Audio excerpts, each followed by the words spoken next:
നമസ്കാരം. ഈ കുരങ്ങന്മാർ അവരെ അവരെ പിടിക്കാൻ വേണ്ടിയിട്ട് ചിലപ്പോൾ പുലികളോ പുള്ളിപ്പുലികളോ അല്ലെങ്കിൽ സിംഹം തന്നെ ചിലപ്പോൾ പിന്നാലെ ഓടും. ഇവരും വാണം വിട്ട പോലെ ഓടും. അവസാനം ഇവർ അടുത്തുള്ളൊരു മരത്തിൻ്റെ മുകളിലേക്ക് ചാടിക്കയറും. ചാടിക്കയറിയിട്ട് ആ കുറുനരി അല്ലെങ്കിൽ സിംഹത്തിൻ്റെ മുഖത്തോട്ട് ഇങ്ങനെ കാണിക്കും. ഇനി അവനെ തൊടാൻ പറ്റില്ലല്ലോ. മരത്തിൻ്റെ മുകളിലുള്ള കളി സിംഹത്തിന് പറ്റില്ലല്ലോ. ഇതുപോലെ മലപ്പുറത്തുകാരനൊരുത്തൻ, അവൻ ഇതുപോലെ തന്നെ അവൻ്റെ സ്വന്തം നാട്ടിലെത്തി. എവിടെയാണ് സ്വന്തം നാടെന്നറിയാം? അവൻ്റെ സ്വന്തം നാട്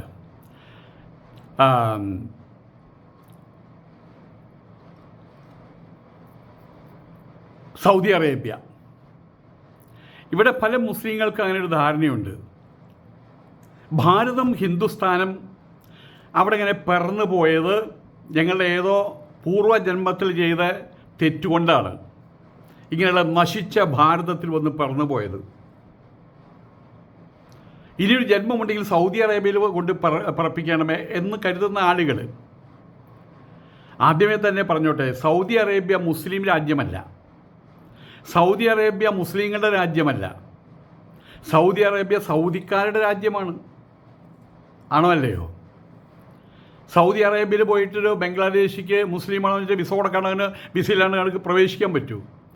ഇവിടെയുള്ള ഈ നാറികൾക്ക് ഞാൻ മുസ്ലിമാണെന്ന് പറഞ്ഞിട്ട് അവർക്ക് ഇവിടുന്ന് ഫ്ലൈറ്റ് ടിക്കറ്റ് എടുത്തുകൊണ്ട് പോകാൻ പറ്റുമോ? സൗദികൾക്ക് പറ്റും. അത് സൗദികളുടെ നാടാണ്. ഇത് പലപ്പോഴും ഞാൻ പറഞ്ഞിട്ടുള്ളതാണ്. ഖത്തറികളുടെ നാടാണ് ഖത്തർ. കുവൈറ്റുകളുടെ നാടാണ് കുവൈറ്റ്. ബഹ്റൈനികളുടെ നാടാണ് ബഹ്റൈൻ. എമിറാത്തികളുടെ നാടാണ് UAE. അവരുടെ മതം ഇസ്ലാം മതമാണ്. അതിലും ഒരുപാട് അളവുകൾ വന്ന് കഴിഞ്ഞിട്ടുണ്ട്.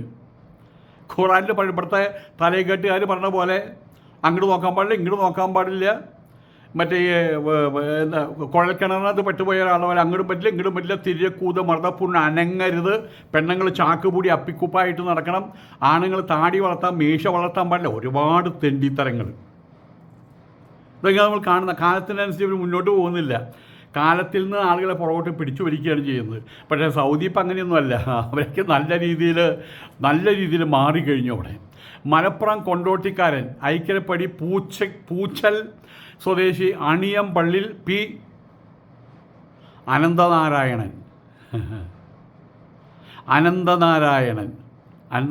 അല്ല അല്ലേ, വിശ്വനാഥൻ, അങ്ങനെ ഒരാൾ സൗദി അറേബ്യയിൽ പോയിരുന്ന് ഇത് ഞങ്ങളുടെ നാടാണെന്ന് പറഞ്ഞ് ഭാരതത്തിനെതിരെ ഒരു വാക്ക് സംസാരിക്കും നിങ്ങൾ തോന്നുന്നുണ്ടോ? നരേന്ദ്രമോദിക്കെതിരെ സംസാരിക്കും, BJPക്കെതിരെ സംസാരിക്കും, RSSനെതിരെ സംസാരിക്കും, പക്ഷെ ഭാരതത്തിനെതിരെ സംസാരിക്കില്ല. ഇവനെന്താ സൈസ്? ഇവൻ വിശ്വനാഥനും മറ്റാ പങ്കജാക്ഷമൊന്നുമല്ല. മലപ്പുറം കൊണ്ടോട്ടി ഐക്കരപ്പടി പൂച്ചൽ സ്വദേശി അണിയമ്പള്ളിൽ തന്തയ്ക്ക് പറക്കാത്ത പി അബ്ദുൾ സലീം എന്നാണ് അവൻ്റെ പേര്. അല്ല, പി അബ്ദുൾ സലീം മകൻ മുഹമ്മദ് സനൂഫി, 26 വയസ്സ്. ഇവനാണ് ഇപ്പോൾ സംസ്ഥാന സൈബർ സെല്ലിൻ്റെ സഹായത്തോടുകൂടി പിടികൂടിയത്.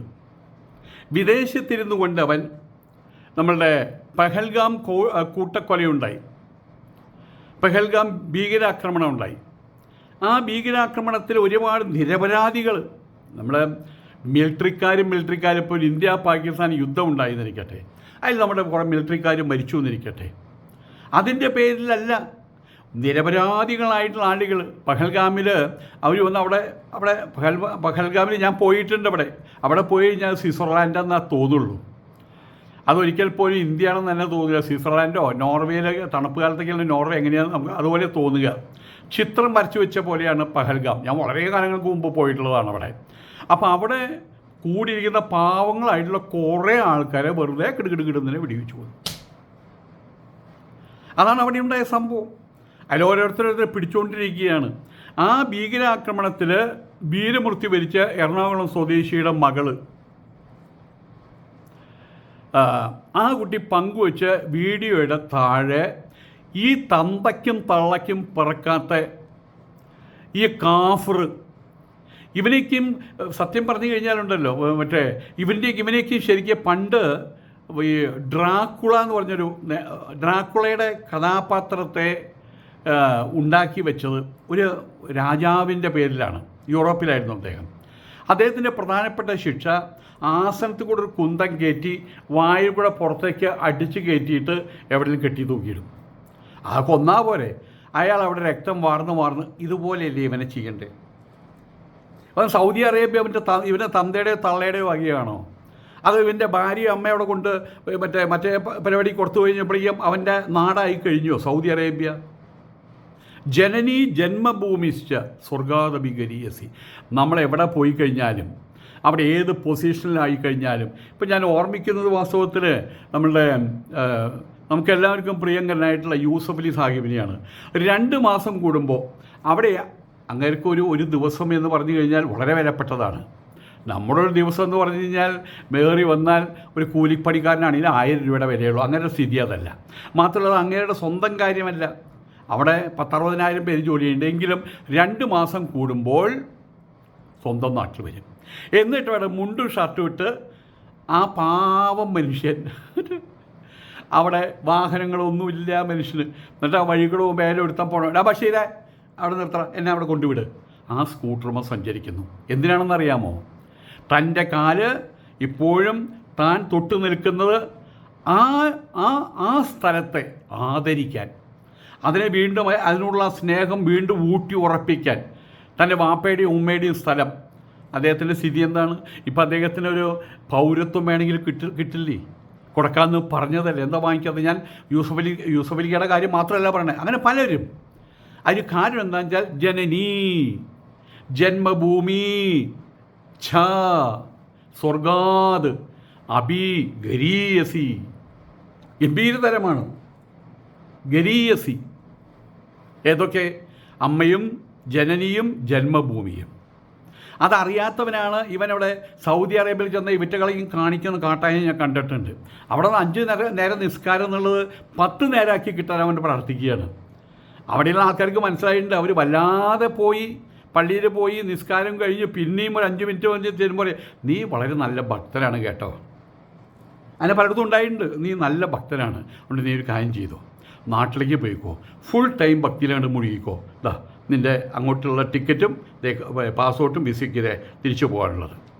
അങ്ങനെ കുറേ ആൾക്ക് തിരിച്ചു പോകുന്നുണ്ട്. അവിടെ അങ്ങോട്ട് വരുമ്പോൾ അവൻ്റെ ഭക്തി അങ്ങോട്ട് മൂക്കും.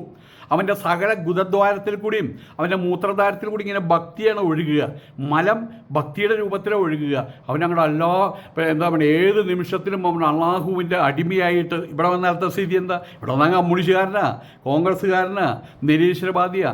ഏതായാലും ഈ നാറി അവിടെ പോയിട്ട് മുഹമ്മദ് സനൂഫി അവിടെ പോയിട്ട് രാജ്യത്തിനെതിരെ അവിടെ അന്ന് മരിച്ച ആ പാവ മനുഷ്യൻ്റെ മകളിട്ട പോസ്റ്റിൻ്റെ താഴെ വൃത്തികേടുകൾ എഴുന്നള്ളിച്ച് വെച്ചിരിക്കുകയാണ്. അവന് പറ്റിയത് എന്താ? അവൻ്റെ അമ്മ വീട്ടിലുണ്ടല്ലോ. അവിടെ ആകുമ്പോൾ ആരും അറിയില്ല. അമ്മേ ഇങ്ങോട്ട് വാ എന്നതിന് കാര്യം കഴിഞ്ഞില്ലേ? അവൻ്റെ പെങ്ങളുണ്ടല്ലോ. ഇനി അവന് മോളുണ്ടല്ലോ. മോൾക്കൊരു 10 വയസ്സാകുമ്പോഴേക്കും കാര്യങ്ങളൊക്കെ നടത്താലോ. അതല്ലേ നല്ലത്? എടാ മുഹമ്മദ് സനൂഫി, നിനക്ക് നല്ലത് അതാ.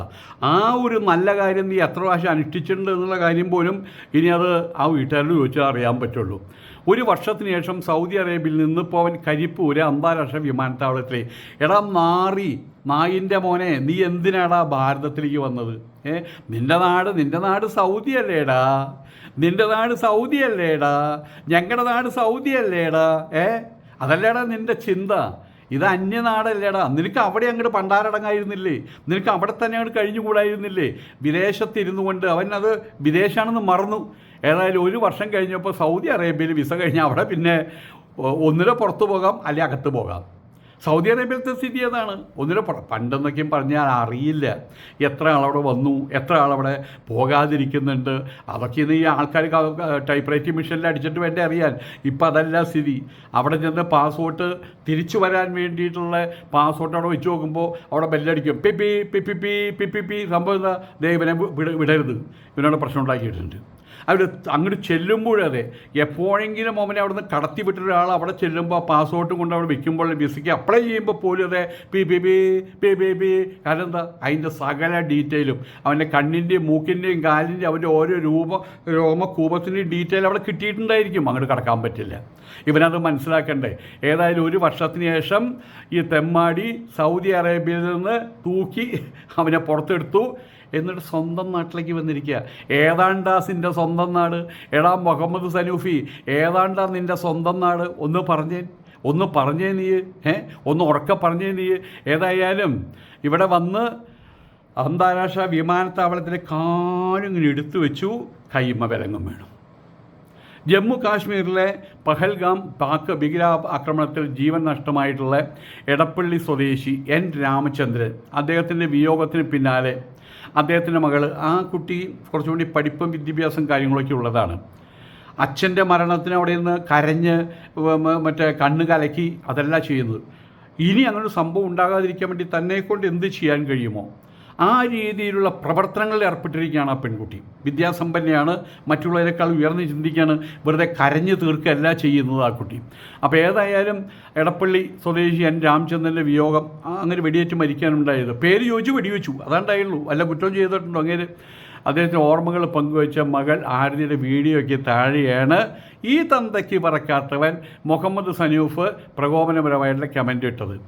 അത് രാജ്യത്തിൻ്റെ അഖണ്ഡതയ്ക്കെതിരെ, ഇന്ത്യൻ സൈന്യത്തിനെതിരെ മതവിദ്വേഷം നിറഞ്ഞ പരാമർശമാണ് ഇയാൾ സമൂഹ മാധ്യമ അക്കൗണ്ടിലൂടെ നടത്തിയത്.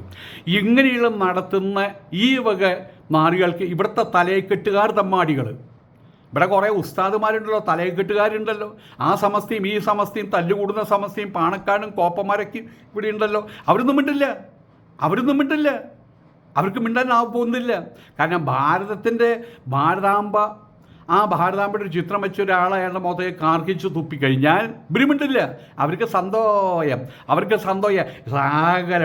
സകലെണ്ണം രാജ്യദ്രോഹികളാണ്, സകലെണ്ണവും ഭീകരവാദികളാണ്, സകലെണ്ണവും രാജ്യദ്രോഹികളാണ് വാസ്തവത്തിൽ. അതുകൊണ്ട് തന്നെ ഈ സംഭവത്തിലൂടെ അവരാരും പ്രതികരിച്ചിട്ടില്ല. ഇന്ത്യക്കാർ ഇനിയും മരിക്കും എന്നാണ് പറഞ്ഞത്. ഇന്ത്യക്കാർ ഇനിയും മരിക്കും എന്നാണ് പറഞ്ഞത്. അപ്പം അതിൻ്റെ അർത്ഥം എന്താ? ഇവനൊക്കെ അതിൽ പങ്കുണ്ടെന്നല്ല അതിൻ്റെ അർത്ഥം വരുന്നത്. ഇവനൊക്കെ അറിഞ്ഞുകൊണ്ടെന്നല്ല അർത്ഥം വരുന്നത്. ഇവനായിട്ട് അവർ തമ്മിൽ ബന്ധമുണ്ടെന്നല്ല അർത്ഥം വരുന്നത്. അവരിവനോട് പറഞ്ഞിട്ടുണ്ടായിരിക്കും ഇനി ഞങ്ങൾ പരിപാടി ഒപ്പിക്കുന്നുണ്ടോയെന്ന്. അതുകൊണ്ടല്ല ഇവന് ഇത്രയും ഉറപ്പായിട്ട് അവൻ പറഞ്ഞിട്ടുള്ളത്.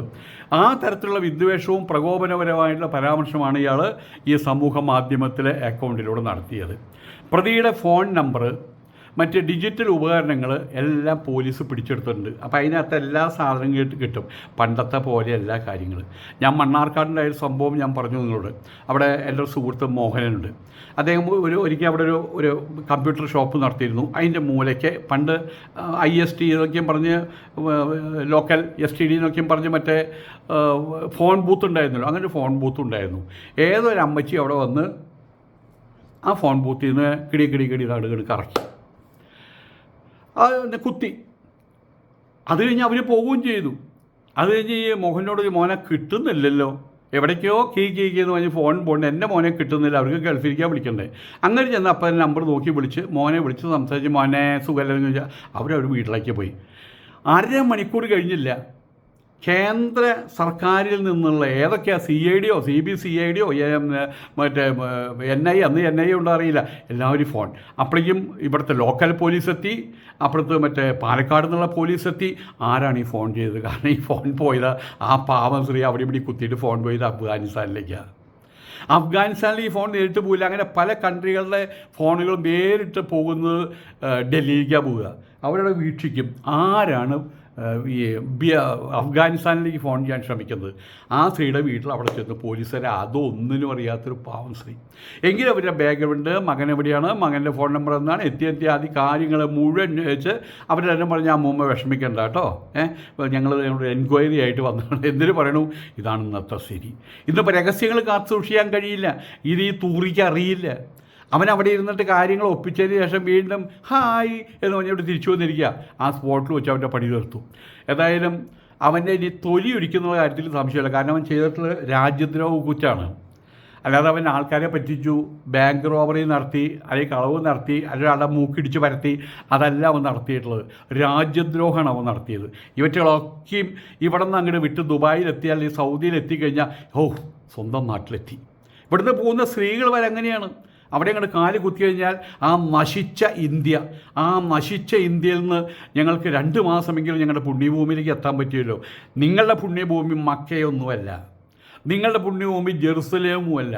നിങ്ങളുടെ പുണ്യഭൂമി നിങ്ങൾ വസിക്കുന്ന ഇടമാണ്. അത് കോഴിക്കോടാണെങ്കിൽ കോഴിക്കോട്, മലപ്പുറം ആണെങ്കിൽ മലപ്പുറം. മൊത്തത്തിൽ ഈ ഭാരതമാണ് നമ്മുടെ ജനനി, ഈ ഭാരതമാണ് നമ്മുടെ ജന്മഭൂമി. അത് മനസ്സിൽ വെക്കാത്തോടത്തോളം കാലം നിങ്ങൾ ഒരെണ്ണം നേരെയാവില്ല. ഉള്ള കാര്യം പറഞ്ഞത് മാത്രമേ ഉള്ളൂ. ഞാൻ മുഖം നോക്കാതെ കാര്യം പറഞ്ഞു എന്ന് മാത്രം. ഏതായാലും ഇവിടെ ഇയാളുടെ എല്ലാ ഇടപെടലുകളും പരിശോധിച്ച് വരുന്നുണ്ട്. രാജ്യത്തിൻ്റെ പരമാധികാരത്തെ ചോദ്യം ചെയ്യുന്നത് തരത്തിലോ, രാജ്യത്തിൻ്റെ ജീവൻ ബലി നൽകിയ സൈനികരെയും അവരുടെ കുടുംബാംഗങ്ങളെയും അധിക്ഷേപിക്കുന്ന തരത്തിലോ സമൂഹ മാധ്യമങ്ങളിലൂടെ പ്രചാരണം നടത്തുന്നവർക്കെതിരെ കർശന നിയമ നടപടികൾ സ്വീകരിക്കുമെന്ന് പോലീസ് മുന്നറിയിപ്പ് നൽകി. IT നിയമം ഉൾപ്പെടെ ഉള്ള വിവിധ വകുപ്പുകൾ പ്രകാരമാണ് ഇവന് കേസ് എടുത്തിട്ടുള്ളത്. ഇനി ഇവൻ്റെ അതും ഇതും ഒന്നാക്കി മാറ്റുമെന്നുള്ള യാതൊരു സംശയവുമില്ല. നമ്മൾ കാര്യം മനസ്സിലാക്കേണ്ടത്, ഞാൻ മുമ്പ് പറഞ്ഞ പോലെ നിലപാടുകളുണ്ടാകാം, രാഷ്ട്രീയ നിലപാടുകളുണ്ടാകാം, രാജ്യത്തിൻ്റെ പുരോഗതിയെക്കുറിച്ചും മറ്റുള്ളതിനെക്കുറിച്ചും വേവനാദികളുണ്ടാകാം. നിങ്ങൾക്ക് നരേന്ദ്രമോദിയെ കശ്മലെന്ന് വിളിക്കാം, നിങ്ങൾക്ക് നരേന്ദ്രമോദിയെ കശ്മലിൽ നിന്ന് 108 തവണ വിളിക്കാം. അതൊക്കെ നിങ്ങളുടെ ഇഷ്ടമാണ്. കോടതിയിൽ പോയിട്ട് നരേന്ദ്രമോദി പറയുന്നത് എന്നെ അങ്ങനെ വിളിച്ചു പറഞ്ഞിട്ടൊന്നും കാര്യമൊന്നുമില്ല. അത് നിലപാടുകളെ ചോദ്യം ചെയ്യുക, വ്യക്തിയല്ല കേട്ടോ. നിലപാടുകളെ ചോദ്യം ചെയ്യുക. ഭരിക്കുന്ന ഗവൺമെൻറ്റിനെ നമുക്ക് ചോദ്യം ചെയ്യാം. പ്രധാനമന്ത്രി പോകുമ്പോൾ കറുപ്പക്കൊടി കാണിക്കാം. പക്ഷേ ഏത് തരത്തിലാണെങ്കിലും നിങ്ങളുടെ ജനനി, നിങ്ങളുടെ ജനയിതാവ്, നിങ്ങളുടെ വീട്ടിൽ 10 മക്കളുണ്ടെന്നിരിക്കട്ടെ. ആ 10 മക്കൾ പറയാണ്, ഈ വീട്ടിൽ നിന്ന് അതിലൊരാൾ പറയാം വീടിനകത്ത് മാംസം വയ്ക്കാൻ പാടില്ല. ഒരാൾക്ക് മാംസം ഇഷ്ടമല്ല. ഒരാൾ പറഞ്ഞ് മാംസം വെക്കണം. വീടിന് പെയിൻ്റ് അടിക്കുന്ന സമയത്ത് ഒരാൾ പറഞ്ഞ് പച്ച പെയിൻ്റ് അടിക്കണം, ഒരാൾ പറഞ്ഞ് ചോപ്പ പെയിൻ്റ് അടിക്കണം. അവർ തമ്മിൽ വ്യത്യസ്തങ്ങളായിട്ടുള്ള നിലപാടുകളുണ്ടാവും, അഭിപ്രായങ്ങളുണ്ടാവും. അതൊക്കെ അവിടെ വെച്ച് തീരും. അഡ്ജസ്റ്റ്മെൻറ്റ് അല്ലെങ്കിൽ ഒത്തുതീർപ്പ്, അത് അവരുടെ അച്ഛനും അമ്മയും കൂടിയിട്ട് അവിടെ വന്നിട്ട് അതിൻ്റെ കാര്യങ്ങൾ ഇങ്ങനെ ചെയ്യാം, അങ്ങനെ ചെയ്യാൻ തീരും. പക്ഷേ അതിലൊരുത്തം പറയാം, ഇയാളല്ല എൻ്റെ അച്ഛൻ, ഇയാളെൻ്റെ അമ്മ എന്ന് പറഞ്ഞാലോ അവിടെ പിന്നെ ഒത്തുതീർപ്പില്ല. അവനപ്പനെ പുറത്താക്കണം. കാരണം അയാൾ അമ്മയും ആ സ്ത്രീ അമ്മയും ഈ സ്ത്രീ പിതാവുമായതുകൊണ്ട് അവനോട് താമസിക്കാൻ പറ്റുന്നത്. ഇതെൻ്റെ അമ്മയല്ല, ഇതെൻ്റെ അച്ഛനോ അല്ല പറഞ്ഞാലോ പിന്നെ അവനവിടെ സ്ഥാനമില്ല. പിന്നെ അവൻ്റെ സ്ഥാനം ആ വീടിന് പുറത്താണ്, അല്ലെങ്കിൽ അവനവിടെ കുഴിച്ചു മൂടും. ഇതാണ് ഇവനും സംഭവിക്കുന്നത്. ഇവൻ അവിടെ സൗദിയിലിരുന്ന്, സ്വന്തം നാട്ടിലിരുന്ന് അവൻ്റെ ശത്രു രാജ്യത്തിന് നേരെ, അതാണ് ഭാരതം, അതാണ് ഹിന്ദുസ്ഥാനം. ശത്രു രാജ്യത്തിനെതിരെ അവൻ്റെ ആ അങ്ങോട്ട് തീർക്കുകയായിരുന്നു. എന്നിട്ട് ആ തെണ്ടി പരീക്ഷ എവിടേക്കാണ് വന്നത്? അതേ ഭാരതഭൂമിയിലേക്കാണ് അവർ വന്നത്. ഏതായാലും ലോക്കൽ പോലീസൊന്നുമല്ലോ ഈ കാര്യത്തിൽ പിടികൂടുക. അവനെ പിടികൂടുകയല്ല ചെയ്യുക, വിലങ്ങ് വയ്ക്കുകയല്ല ചെയ്യുക. ഭൂതത്തെ എന്താ ചെയ്യുക? വിലങ്ങ് വയ്ക്കുകയാണ് ചെയ്യുക. കുടത്തിനകത്ത് അടിക്കും. പിന്നെ എപ്പോഴാണ് പുറത്തു വരിക? അവിടെ ചോദിക്കുക, ദൈവത്തോട് ചോദിക്കുക. നമസ്കാരം.